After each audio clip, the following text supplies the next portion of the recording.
miércoles una huelga nacional indefinida de estudiantes de educación superior, con marchas que han dejado un estudiante muerto por la explosión de una papa bomba.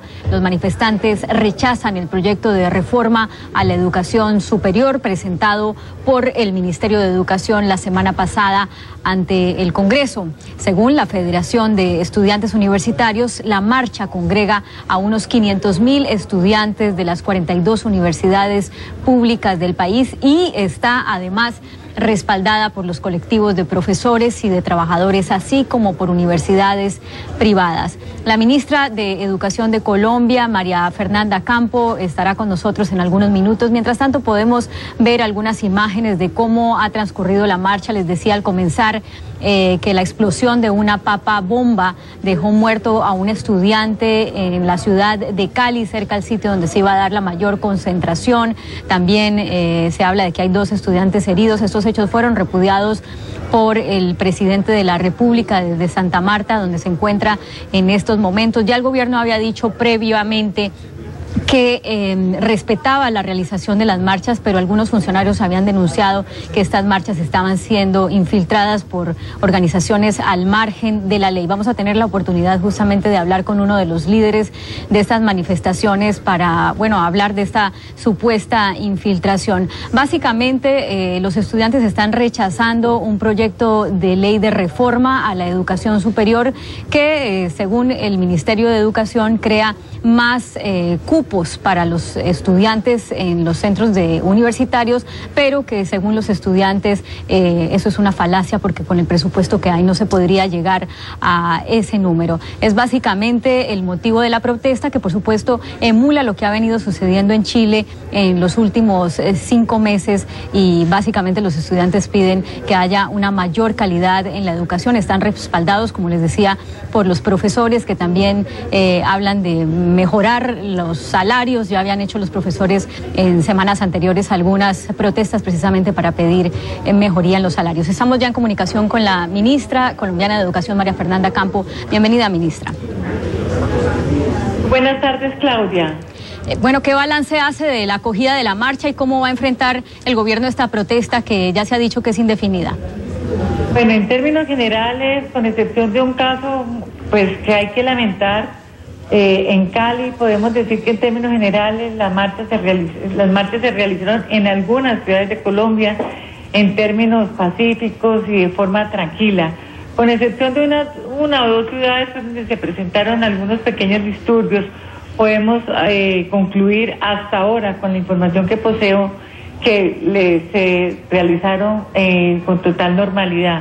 Tuvimos un caso muy lamentable, particularmente en Cali, donde un muchacho murió, hecho que por supuesto lamentamos tremendamente desde el Gobierno Nacional y desde el Ministerio de Educación Nacional. Por eso el llamado que hice y que sigo haciendo es que este gobierno, el presidente Juan Manuel Santos, garantiza el respeto y garantiza y respeta el derecho a la protesta. Ministra, los estudiantes... Lo único que pedimos es que sea de forma pacífica, no haya actos violentos y no haya vulneración del orden público. Los estudiantes básicamente están pidiendo que sea retirado el proyecto de ley de reforma a la educación que ustedes presentaron hace una semana, y para esto han convocado esa protesta indefinida. Vemos como en Chile, que llevan los estudiantes 5 meses protestando, el gobierno ha ido cediendo poco a poco y los estudiantes se mantienen en sus demandas. En Colombia, ¿el gobierno está dispuesto a ceder en algo, a retirar el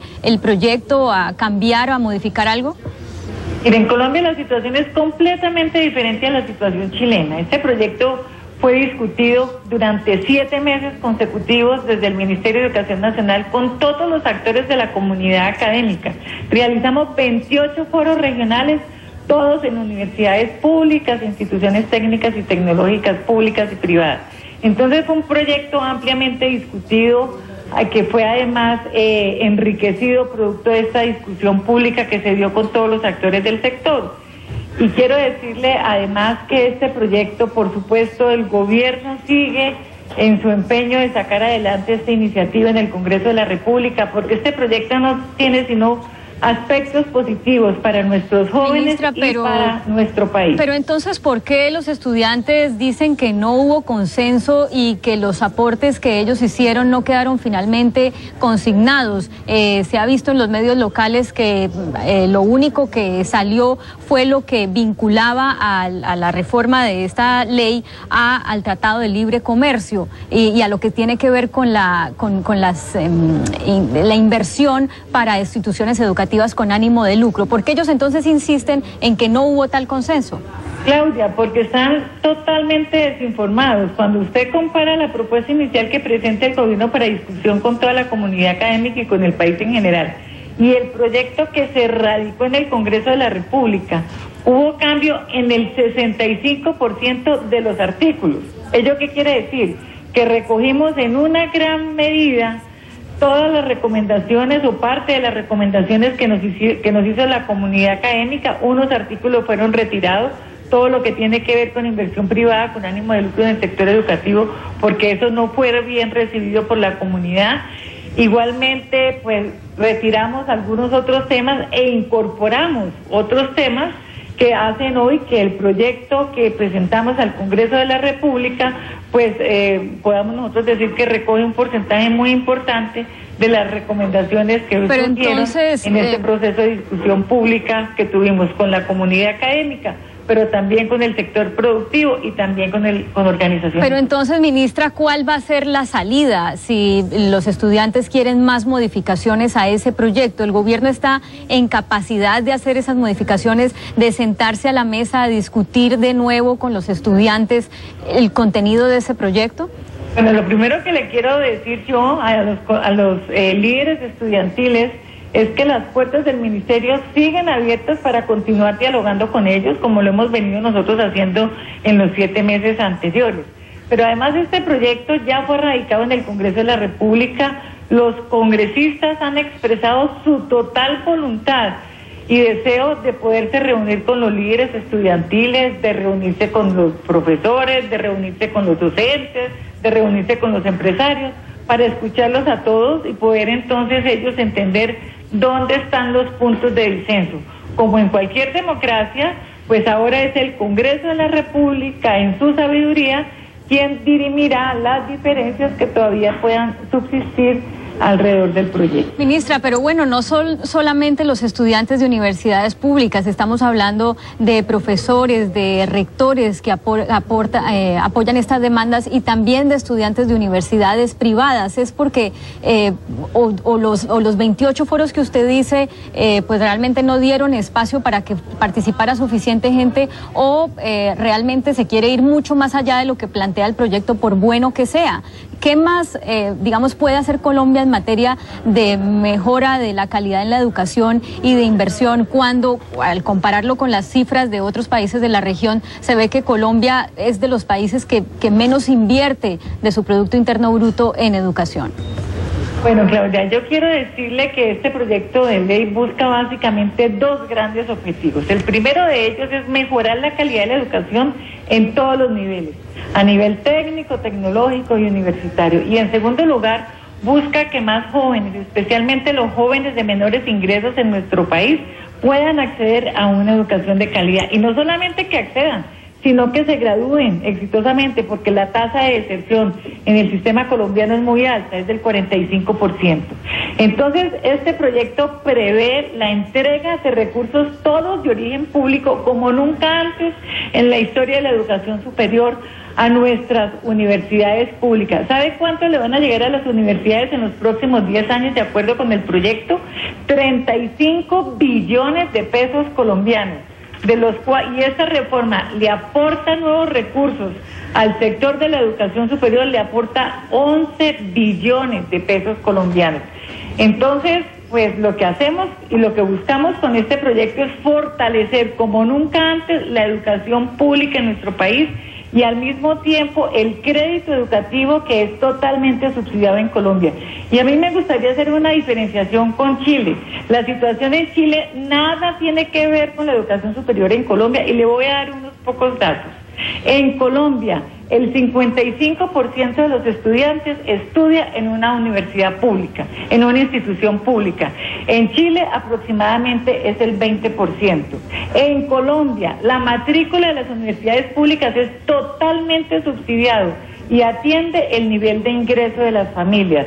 En Chile, las matrículas entre la pública y la privada son bastante parecidas. ¿Y qué hay respecto a las deudas que adquieren, dicho ministra? por la OECD, el Banco Mundial, el sistema de crédito educativo colombiano es uno de los más subsidiados en el mundo. ¿Cuánto se demora un estudiante en pagar su carrera universitaria que la ha hecho basada en un préstamo, por ejemplo, en promedio? Un muchacho que ha estudiado su carrera universitaria y busca un préstamo a través del crédito educativo del ICETEX, ¿sabe cuáles son las condiciones? Tasa de interés real igual a 0. Por solamente terminar la carrera, se le condona el 25% del valor del crédito. Y si además es muy buen estudiante, de acuerdo con las pruebas de las evaluaciones oficiales del país, se le condona hasta el 100% del valor del crédito. Y como si esto fuera poco, si es un muchacho de bajos ingresos económicos, su familia, entonces se le da un subsidio semestral de sostenimiento para que pueda pagar la vivienda, la manutención, la alimentación. Es decir, el crédito educativo en Colombia tiene 3 subsidios. Esto es prácticamente único en el mundo. Y el muchacho, ¿cuánto paga? Y eso es lo que establece la reforma que estamos presentando.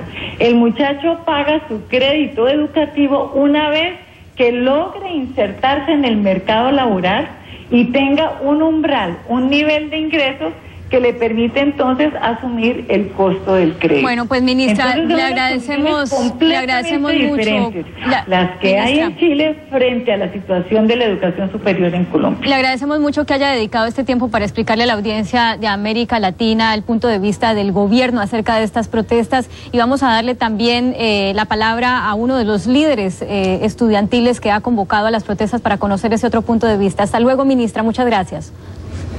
Para conocer la postura de los estudiantes nos acompaña Sergio Fernández, representante ante el Consejo Académico de la Universidad Nacional de Colombia. Bienvenido, Sergio. Gracias, Claudia.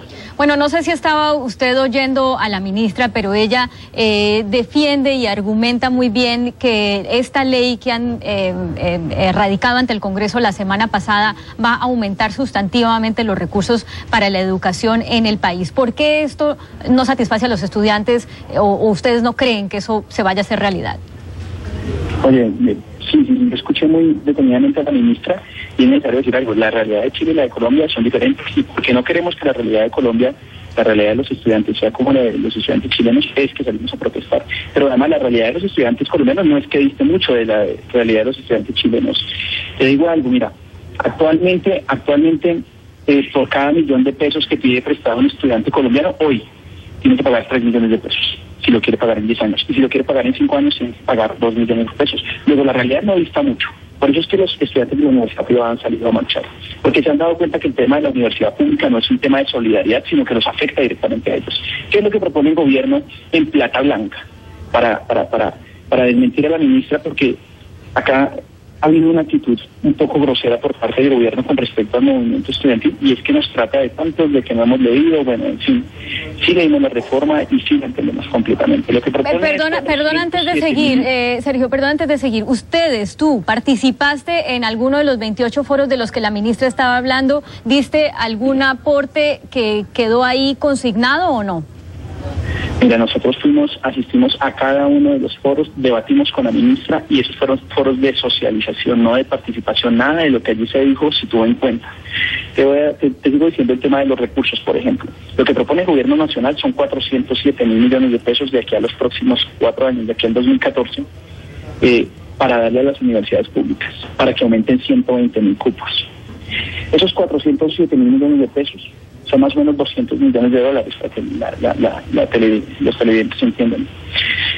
Y eso, cuando uno lo mira en términos concretos, ¿qué va a significar per cápita por estudiante? Se da cuenta que son $250 anuales por estudiante nuevo que entra a la universidad pública. Luego acá le van a quedar 2 caminos a la universidad pública. Uno es el de la mediocridad, el de, con recursos bajos, brindar educación mediocre. O el segundo camino es el de buscar recursos ella sola. Ahora ustedes, el de la privatización. La ministra, escúchame, la ministra ha dicho que las puertas del ministerio estarán abiertas, que los congresistas que tienen ahorita en sus manos estudiar el proyecto también se han mostrado abiertos a escuchar a los estudiantes. ¿Por qué entonces recurrir a la protesta y no a ese diálogo que ella plantea como listo para llevarse a cabo?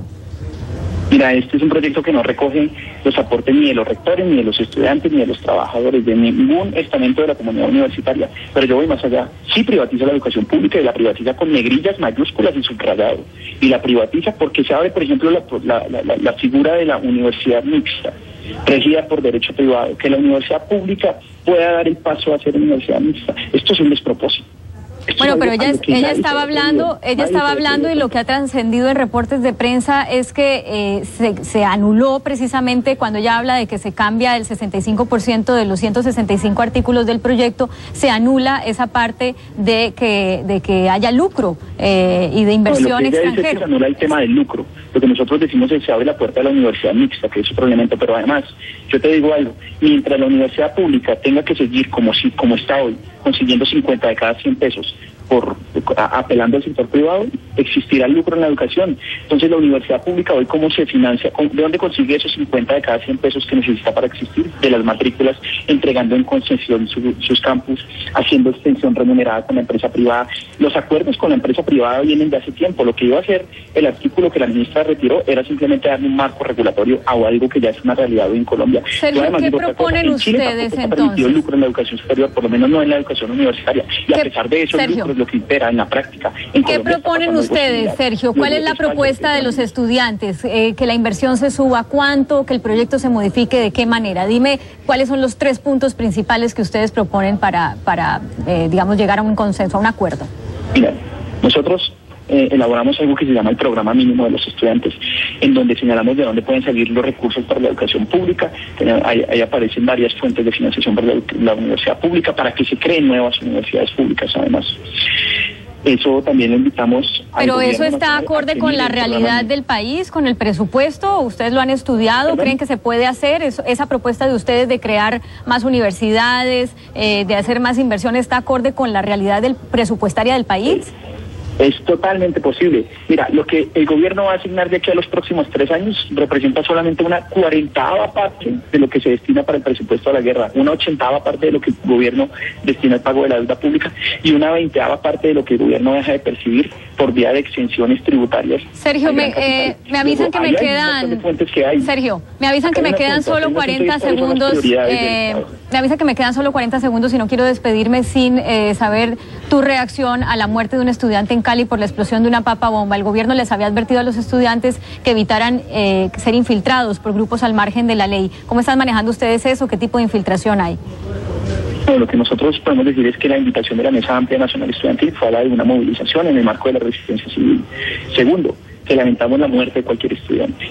Es lamentable que mueran estudiantes. Y tercero, preguntarle al gobierno cuántos estudiantes más deben morir, cuántos hechos más debemos lamentar para que el gobierno desista de su propósito privatizador, cuántos estudiantes más deben morir para que el gobierno retire el proyecto de ley del Congreso. El balón está en las manos del gobierno nacional. Sergio Fernández, representante ante el Consejo Académico de la Universidad Nacional de Colombia, gracias por acompañarnos. Pues han quedado claras las dos posturas, una contradice la otra y por supuesto seguiremos ahondando para entendimiento de nuestra audiencia en este tema. Gracias, Sergio, hasta luego. Sí, muchas gracias.